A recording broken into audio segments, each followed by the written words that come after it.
Now guys, look at its teeth. Teeth pointing inwards generally. There are some teeth missing. So it's had a bit of a scar and a battle. Teeth pointing inwards. The denticles on its skin are evolutionary teeth as well. Show the same pattern. If you have a look through.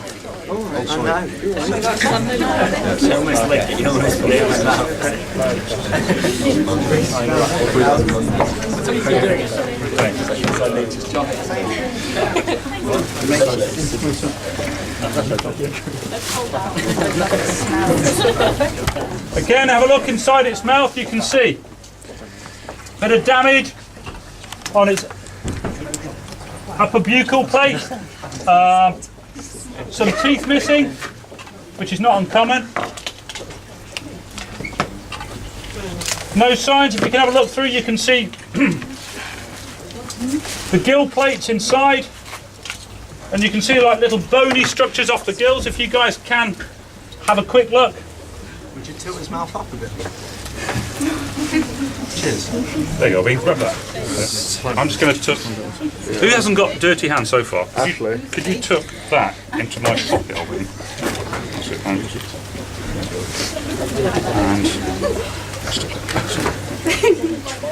Right. Are we ready? Have we got the filleting knife? Here we are. Yeah, sure.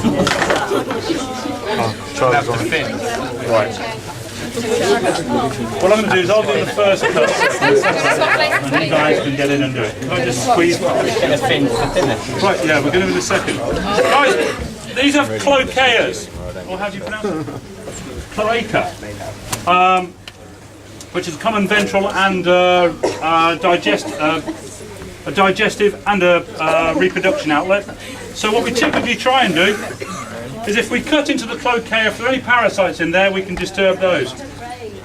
So what we try and do is we'll cut just in advance of it. So we'll take a pinch of skin. Isn't working?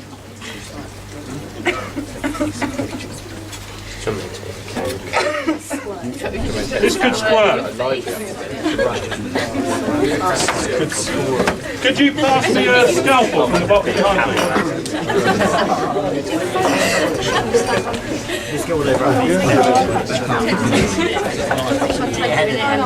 Get my head in it. Make sure it's all good. I've got the angle. These guys have got skin like sandpaper. So using a scalpel will blunt it very, very quickly.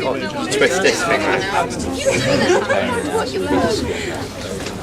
But what we have to be very careful of is try not to cut through the peritoneal cavity into the gut, because we will then disturb potentially any muscle. So where we first stick our finger in and we're through into the peritoneal cavity. So carefully we're going through the very thick muscular wall there. I've been turned on. And this is where it will get squirty, which is one of the advantages of freezing them partially. Thank you. You'll notice the difference really between this and many other species is their very, very thick gut wall.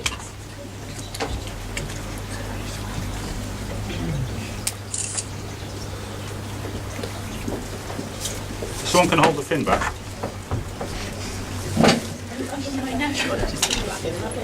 In a second I'm going to ask you to we'll turn the fish almost on its back.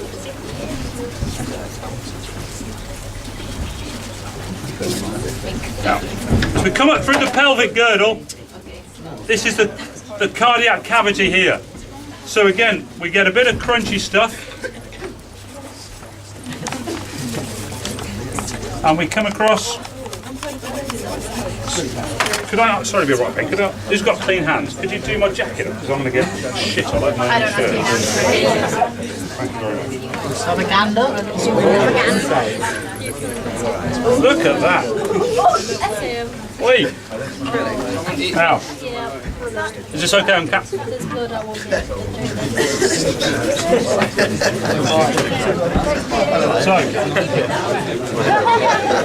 in a second, guys, you're going to see the heart. On a freshly mortared fish, the heart will be kicking off for an hour or so after it's been killed. Do a panning shot.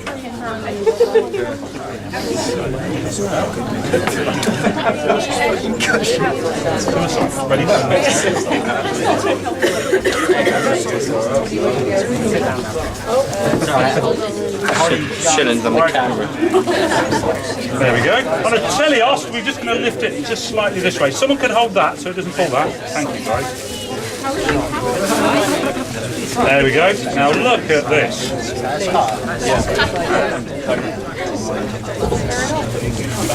One little jar's got to wherever you put them.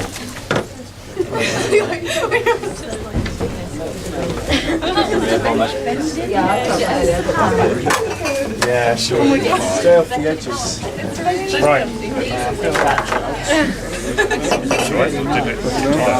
Guys, look at that, the heart. Typical aorta, 2 or 3 valve, very much unlike us. So, you know, we have 4 sort of chambers. It's a 2-chambered heart. The idea that it's sited right here before the gills. A single circulation system, so the pressurized blood goes straight through the gills with the fine capillaries. Because of drag and resistance, reduce the amount of pressure, but they enable the blood to get pushed through the gills for oxygenation, and then around the rest of the body before it comes back. From the jar, of course. Now what I'd like is one of my guys with a scalpel to excise the heart. That means you simply hold it here and cut through the chamber. So you split the chamber of the heart, okay? Now,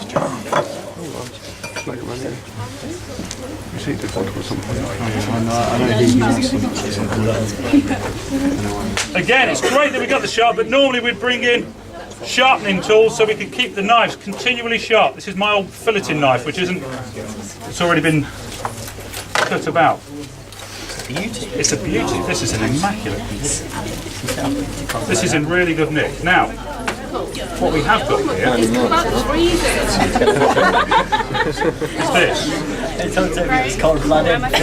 What I want you to do is if you hold it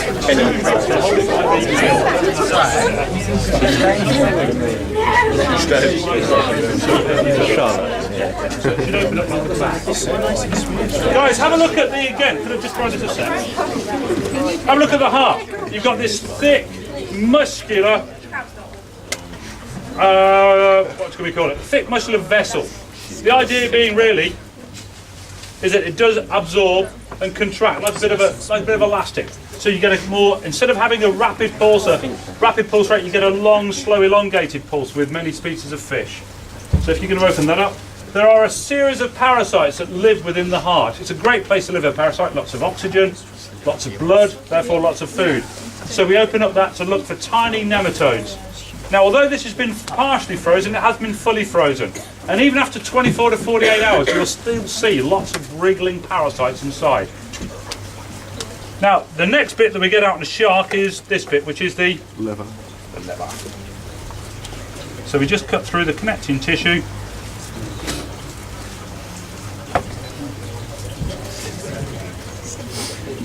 And what's this? This green bit. And so what's the gallbladder? And what's the function of the bile? What does it do? Just neutralise the acid. Neutralise the acids. Yeah, acid neutralisation predominantly, but also a lot of waste products. It's particularly associated with the breakdown of red blood cells. But it's also a crucial sign that, again, the liver, particularly on a predator, is there because it's so large and it's oily, fatty, so it creates a source of static lift. Don't worry about, like teleosts, don't have to worry about swim bladders. But also, because of liver, what's the function of our liver? What does it do? Yeah, some of us it breaks down more than others, mine included. So, it breaks down toxins. It's like a chemical filter. So if there are any environmental contaminants, then the liver itself is one of the first things to be affected. Although it recovers quickly, we often look at the liver. And so not only do we weigh the entire fish, but we take a ratio of the weight of the fish to the weight of the liver, a condition index. We also, particularly, the liver is another great place with lots of blood. So it's a fantastic place for any parasites to live. So really all we do is you can see how smooth the surface of the liver is. So we just look for any contusions, any little marks. And then typically any little marks or contusions or often cysts, I think you guys who did it on the second year found a lot of cysts in the mackerel, didn't you? Then you will take a 1 centimetre square around that cyst and preserve it in a formalin solution ready for later identification. One thing to try not to do is ever pop this gallbladder, because it is, you will have all have tasted gall at some point in the past, I'm sure, with it. Celebrating after your exam success and all that sort of stuff. That's just Right, that's just the word. He was right about it in another end. So we're going to try and take this out.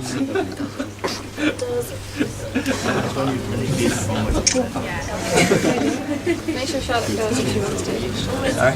Make sure Charlotte can feel it if she wants to. You sure? I'll take the liver out, and if you guys want to do the rest? Yeah, good. Now guys, have a look at the heart. If you can put it into the centre there. Now, we considered, you can see the chambers in there. But what else you notice about those chambers? Are they complete open chambers? Now you've got this lot of connective tissue. So the heart is pulling itself in and out. It's not just an empty chamber. It's a complete chamber. But we also have a close look for basically any little white cysts, which would indicate a parasite. But again, look at the luster of the cell. Can you see the luster of the sort of muscle? Again, you're looking for that. Any changes in irregularities of that will be taken out. And typically with every post-mort that we do for places like Merlin, we take a 1 centimetre tissue sample for preservation in case we look at viruses and bacteria culture. Craig, do you want to put the heart in the jar? Would you guys pass a jar down? I mean, you could stick the heart in a jar. Wonderful.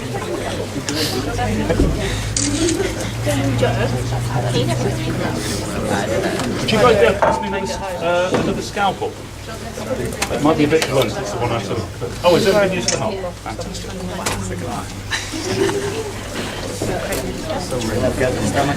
Yeah, the stomach is the next one along.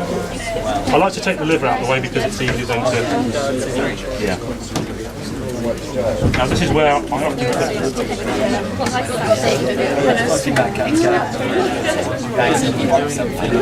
There we are. Yeah.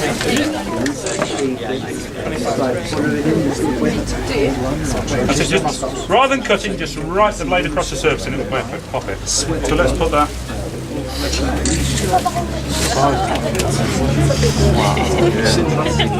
And then you guys can see the sort of glare, you're looking for that luster over the surface. And that indicates fairly good health. Any of this sort of minor hemorrhaging, it's not a problem, but it could be marked. So if you guys want to give that a bit of an inspection, and you guys who are dissecting want to come this side. Now what we have got here is probably the reproductive system been extracted. So here we have the gut. Now in many species you find the gullet by sticking your finger down the mouth. Now if anyone, would you like to stick your finger down the mouth of this? Yeah. So we're not going to clearly do that. So if I can just borrow the scalpel for a sec, I'll dissect out the gullet and then it's all yours. Check out the stomach contents. Yeah. I want to check out its stomach contents. Like the baby. I want to check out. Why would it be? And then suffering. Right. Now, what I want you guys to do is when you're going to take out the gut, it's all this connective tissue, just cut along here. So it's a matter of not cutting it, it's a matter of just slicing through. Okay, as gently as you can. So, you guys there, I'm going to put this blade out the way. Come on, Craig. Is the scallop, thank you. Right, just put that out the way and it's all yours. Where we snipping? Right, I want you just to slide, that's it, just slide the scalpel watching your fingers. Careful not to cut too close to any tissue. Gently does it more than anything. It does, isn't it? not bad. I counted well, yeah, we haven't sat here for an hour. Yeah, with it. Okay, so try not to cut through. You can clearly see this is some sort of tissue, so we're trying not to cut along this clip. Try not to cut me, this is sensitive tissue. What a lovely day to get cold. It's going to hum the thing. Take out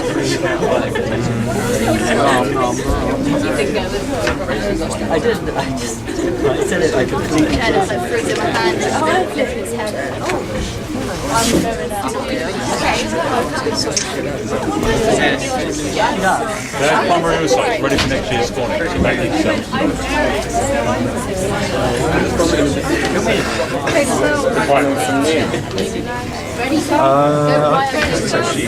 Now again here guys, you can see part of the reproductive system here. Now this actually works out well. You guys tip it over. Guys, Where was it caught? here's the reproductive system, typically in pairs. This pair has been disturbed where it's been ripped and the guts have partially dropped out, but this side is more or less intact. Now this is the organ up here responsible for production of the purse, the shell around the fry. It passes down along here and you can see the oocytes development as you go along, the egg development. Now in a semi-mature fish, one that's ready to start producing eggs next spring, you see these growing in size. So as they pass further and further down the fish, they get bigger and bigger. And we've had, was it with the current second year HE guys, we take any bull huss apart last year where we had the embryos within 12 hours of birth that were in there? Yeah, it's really a shame. But you can see this now. They've spawned this year. They're already now, with the daylight levels dropping, they're already prepping for next year's spawning. So you can see the eggs developing here. So if we could on this side, what I'd like you guys to have a go at doing, it's very difficult to do this one now, is excise some of the eggs. So cut around the tissue so we can put some of the eggs into another jar. Remember not to cut, just to merely scrape. Oh, here you go, Joe. Right, see the eggs? Just cut around the side of the egg. So Ripley, just run the blade over the egg, over the. That's it. That's it. If you use the flat of the blade, if the blade isn't particularly sharp, then we'll get another one. That's it. If you just cut a good section of eggs out, then cut across the eggs once you're happy.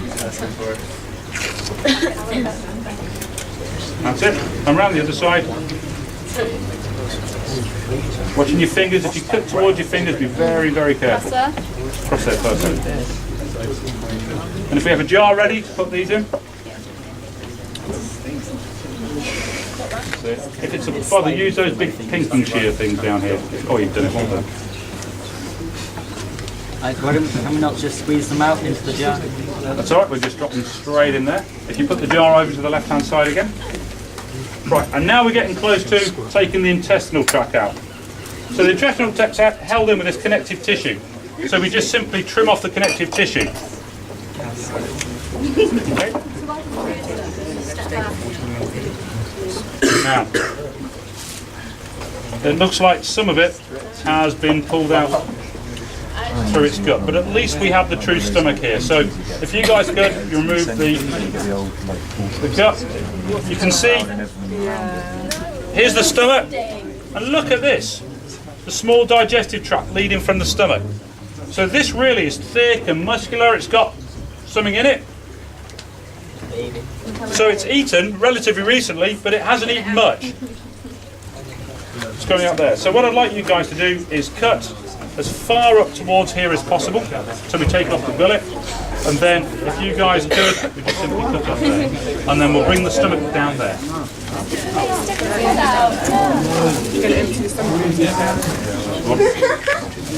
So you're going to do things like this with Jersey cows? See the lower intestine? What am I doing When am I cutting blades? You're going to cut off that, just lifting that up. So what you've got there is a gullet. What I'd like to do is cut through the gullet, as close to the body as possible. Again, it's a matter of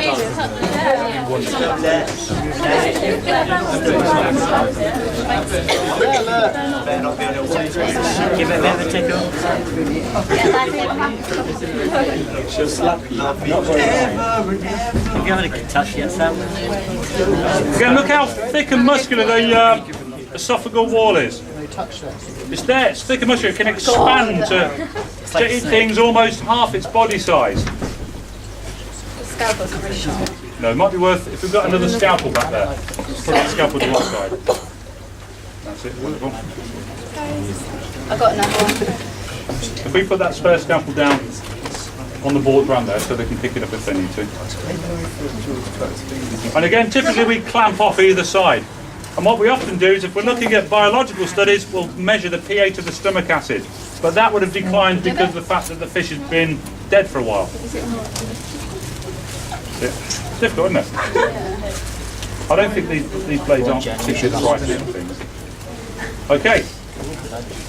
That's it. Take the, if you carefully, can you grab it, rather than lifting it up, you grab each end, take it down. You got a jar to empty it? No, it's okay, we won't bother looking at the contents. But if you could now, could you excise the stomach, cut along the stomach? Okay, if you take it into a single tray, and you can see where this has now all been pulled out. So we're going to try and push that back through. Get it in there. It's possible to just pull it out the other side then? See if we can get it back in so you can see it out. I think we'll just pull it out. Do you not just put it through? Easier said than done. If you can, so get it through. If you get the fingers into it, pull it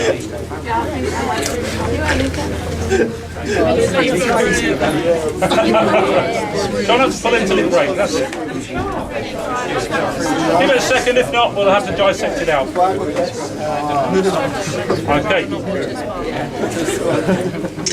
Do we have the filleting knife?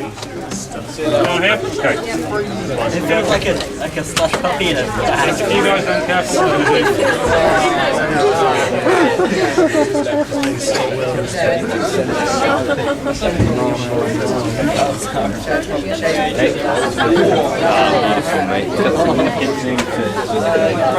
I'm I'm just doing that.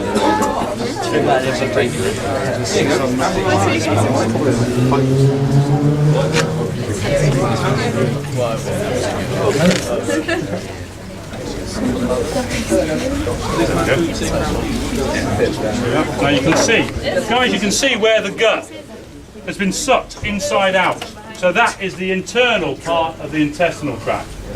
It's been sucked through, usually probably as a result of pressure change more than anything else. If you're winding up fish from 20 or 30 metres, they often exclude their guts through the anus, so they're doing a remarkable job. You're a natural at this, old Pete. Well done. I'm lucky. So again, you can see where the fish has been dead for a while, 24 hours, the importance of freezing it partially first.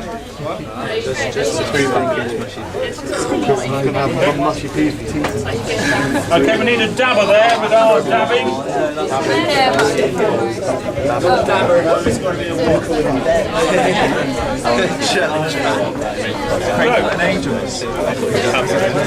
That really won't be as acidic. If it was a live, freshly killed fish, it would be down at the 6s, the 5, 7s. The 6 is quite an important thing.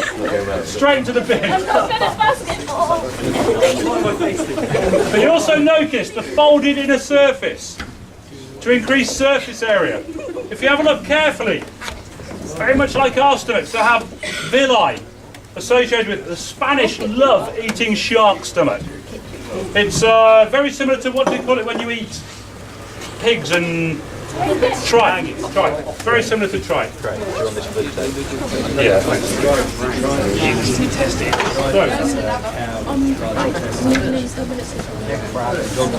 No food. I said G. You can be a geezer. So now we have where we had these guys did a fine job cutting through the gut wall here. We have the remainder of the lower intestine, slightly distorted by its passage through its anus, but it's in there.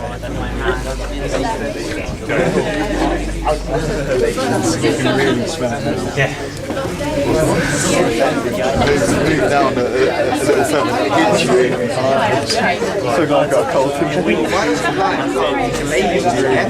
I wasn't earlier and then it was like, that was quite bad. And then Glade runs shark intestine. Right guys, one important element of a shark's digestive tract, being predators, it's relatively short. But the shark have increased the surface area of their digestive tract.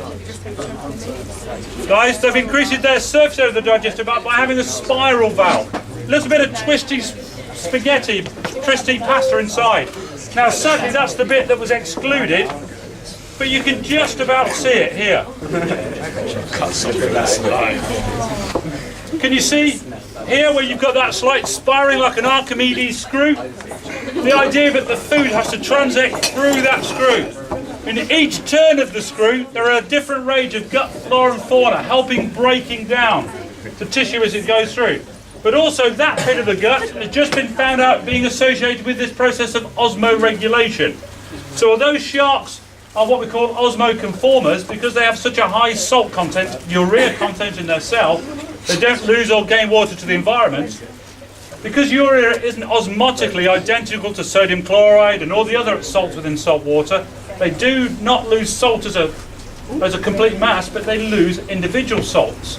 So they must reabsorb individual salts themselves. And they do that through their digestive system via the spiral valve and through this really unusual bit of kit here. And what's this, guys? We talked about it earlier on. Lower end of the intestine associated with osmoreg. What's the name of that valve, that organ? It's called the rectal gland. And this gland here really is associated with the absorption particularly of sodium and chloride ions. So again, although they osmoconform, they still lose lots of individual salts. So this is a method by which they reabsorb some of those salts from the digestive system. It's an absolutely unique feature of elasmos. So, running through, we have a very basic reproductive system. You can just about see it here. Kicking off up here with the secretory cell that forms the purse. Runs down where you have the eggs. Down, out through the cloaca. Or cloaca if you pop. So let's chop this off. So we have lots and lots of this. If you guys want to dissect out using the scalpel, just take out this stuff. Again, reminding you that each tissue we would take normally a 1 centimetre square of each tissue for bacterial and virological studies.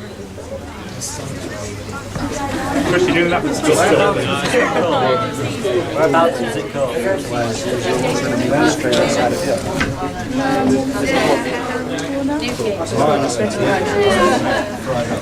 Right, the final thing is, guys, we're going to have a go at the jaw and try and look at the brain.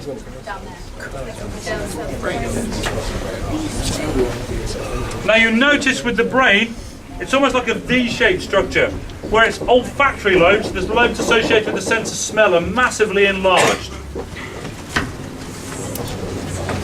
That's it. If we can put that into a jar. It's a pity we can't put the spiral valve in, but that's just been destroyed.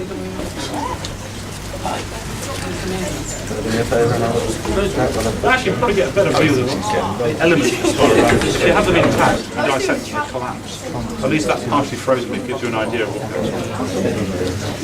They're pro on it.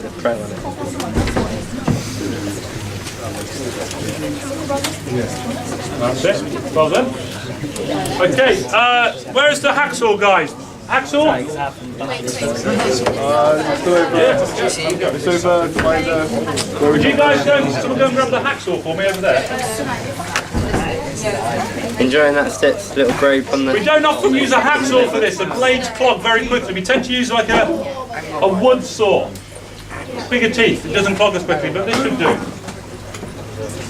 Okay. Right. Would you guys care to chop the head off for me? Can I do that? Of course.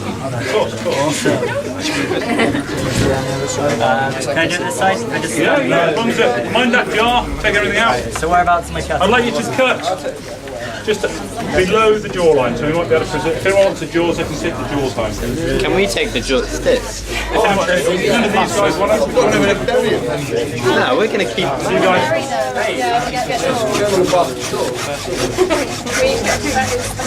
We'll take the fins home for dinner though.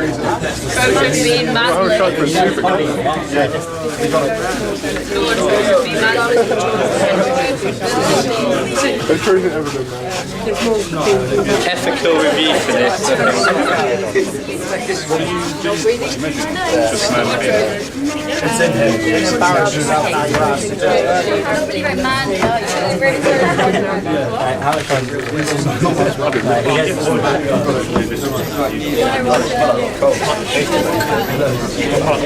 Okay, cutting through. Now look at that gill cavity there.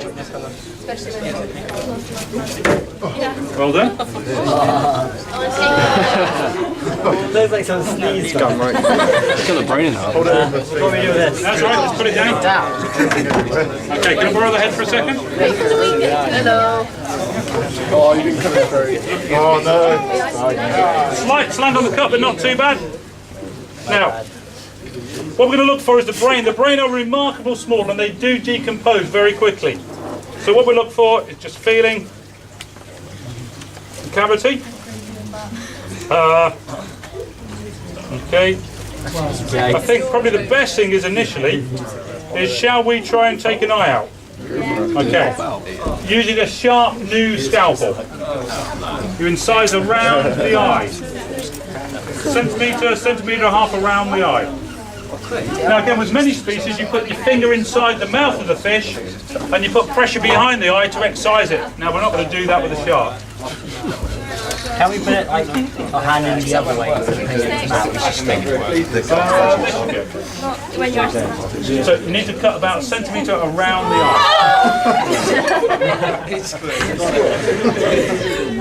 What's that scalpel, guys? I want a fin for home. You want to what? About a centimetre around. So again, rather than cutting, stroke the blade through it, it'll slowly go through the skin. Should we get some? Now what I'd like you guys to do is take it. Nobody wants jaws. Nobody ever got to bury it. One thing is, guys, you notice, if you haven't seen the gills of a shark before, they differ from a teleos insofar as they've got gill plates, gill covers, most of the normal structures, but look how they attach. So the water actually has to flow past through each gill slit. Unlike a teleos, where it's an open structure, but flow around it, this has to flow past. It makes them slightly less effective when it comes to respiration, when it comes to gaseous exchange. Why on earth would they have this mechanism? Guys, what sort of ventilation would these beasts be using? Ramjet and branchial pump. They tend to use, because of a ramjet where the fish swims with its mouth partially open, it doesn't need to expend much energy to do so. So it tries to force the water past every part of its gill. So it comes at a slight biological cost, but because of ramjet ventilation, that more than overcomes that. And if you put your finger through, you've got the gill slit there. Okay, and then one just behind. Okay, so if you guys could, yeah, what I suggest is one person holds that open and the other person cuts along. Can you see that mucus line? Yeah, yeah. Okay, be very, very careful. That is what you call. Now, you've got to be always, when you're cutting, never cut towards someone's finger. So always move your hands. So did I ruin the jaw?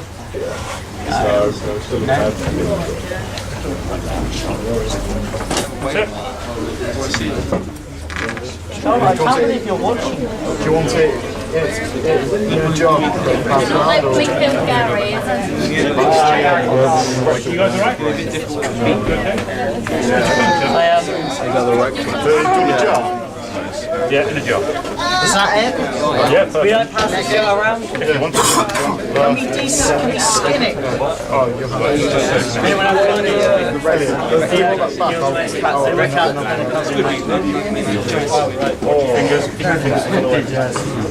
Missing a knot.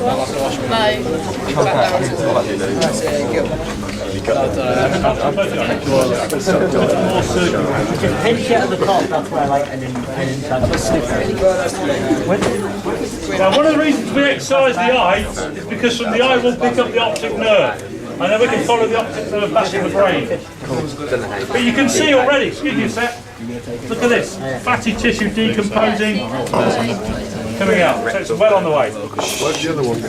It's being passed around the jar. So you might cut out the other one. It's quite a few cut round size. I wouldn't go too deep down, so it's on the way.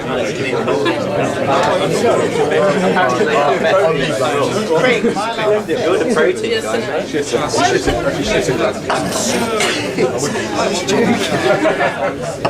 Are we not so scared? No, it could do. If you cut through the fin there. I actually have a foot.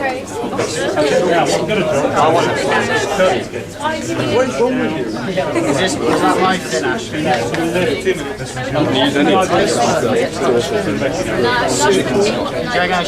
Now, when we look at the sensory, we look at the sense of aquatic organisms to all the groups here, and we'll notice that sharks' eyes are really well developed, particularly blue sharks' eyes, are well developed to their environment.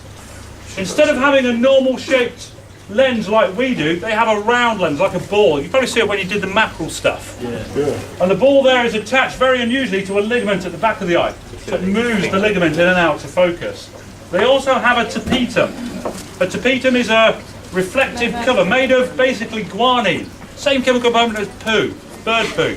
The same reflective chemical that's at the back of the retina. The idea being that light shoots through the retina, creating an image, and then it reflects back through the retina, endorsing that image, so they can see at lower light levels. You guys, did you do the net on the fish tank? So we got a net. Yeah, see? Well, what the other day? Got my fin now. I have Oi, oi, oi! No messing around. Now, can you see again the base structure of the cartilaginous material running through? You can just see that sort of shape to it, the key sort of ribs running up there. Do you guys ever eaten sharks or skate wings, excuse me? You know, it's that sort of tissue going through. So what I'd like you to do, using a relatively sharp scalpel, is try and take a cut through there. You can take the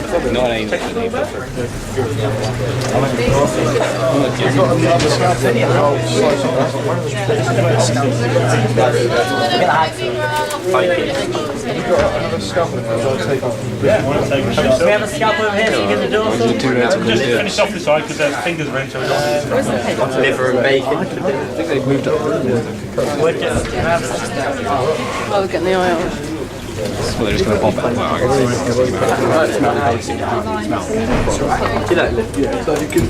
I make mashed potato as well, with some gravy and fried onion. Now that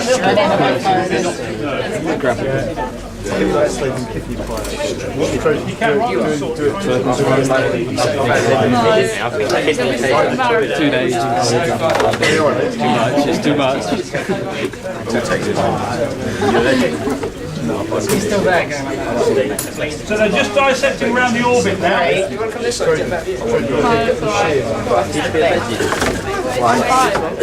come on.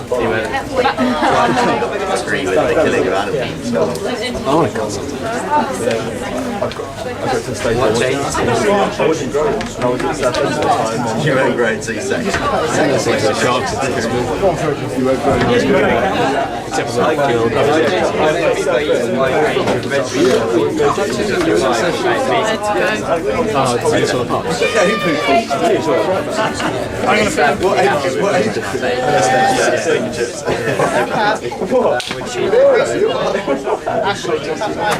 Get some sleep. We still think it's your back.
Get playing down. Just email. They just cut it out. Back in my head. I wouldn't touch it.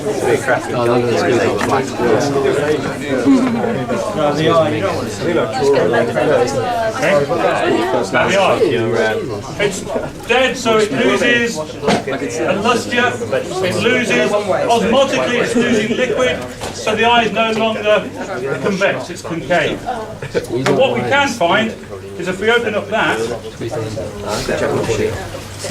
we can start to find, this is where it can squirt. So what I'd like you to do is very carefully. Intrusion, we can hit my car out with shark. No way.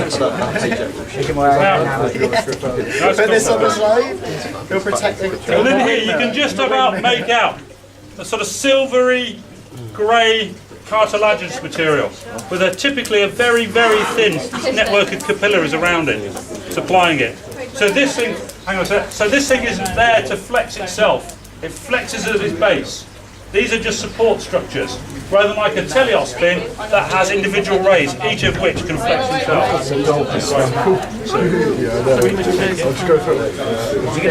I mean, when you say like, size their boat and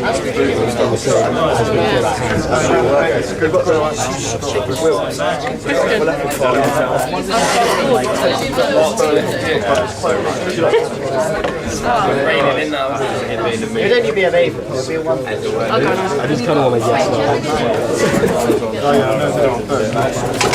Aging sharks is really difficult. Sharks don't have bony structures, so unlike many teleos species that you can take a bit of bone and you can count the rings of a tree, like the rings of a tree, you can count how old they are. Sharks don't have that capability, so we tend to look at sharks in terms of their length. Craig, how do I dry this up? Salt. We just like leave it just on a coat hanger. Tie it on a peg. Once you've gone through the eye, you should be able to pop out the back. Yeah. My landing is well bad.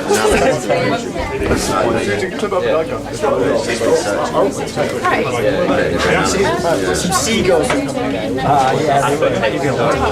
They took, yeah, they'll have it's quite Are you having the tail actually? We're just going to get him with that their key sense of touch.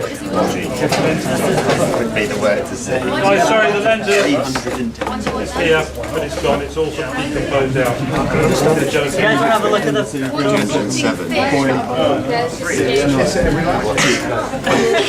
I can put in that jelly stuff. You know they put like the old... Okay, can you leave the fins, or one of the fins left with the fish at the moment? It's not jelly. So what we're trying to do is take teeth out. Want to put one on the necklace? How do you make the blade's broken? The easiest thing is pair of pliers, but we don't have any here. So what we could do is why don't we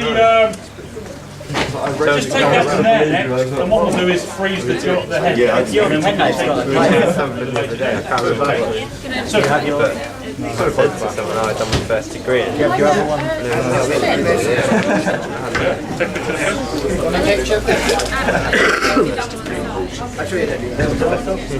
I wouldn't believe it, but I just realised your mum.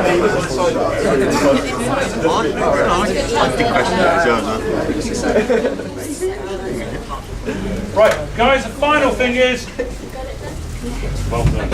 Is I'd like you guys to count. No, it's okay, let's bring this. You what?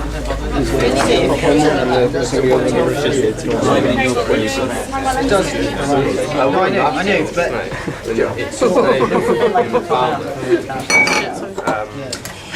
it's like before Christian. I know the future of what it's like. That's a very good question. It's not. You don't look like a crook walking around. I expect Charlotte. Let me down. But literally walking down, but looking at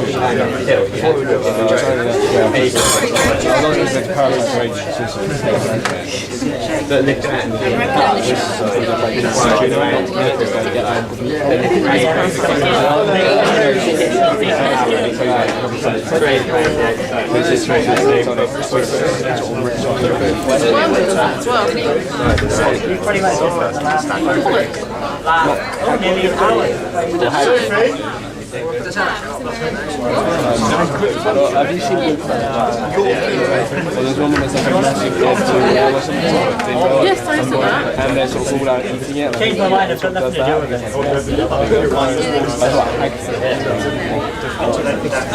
You're having a tail, aren't you?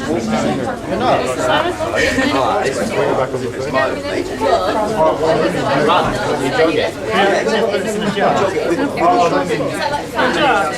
Okay, I think probably the best thing is we're going to start to clean up some of the debris. So do we have the bin that was at that end?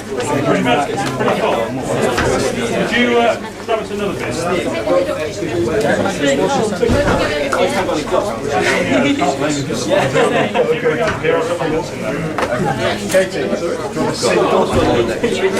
What we're trying to do is take out the olfactory rosette.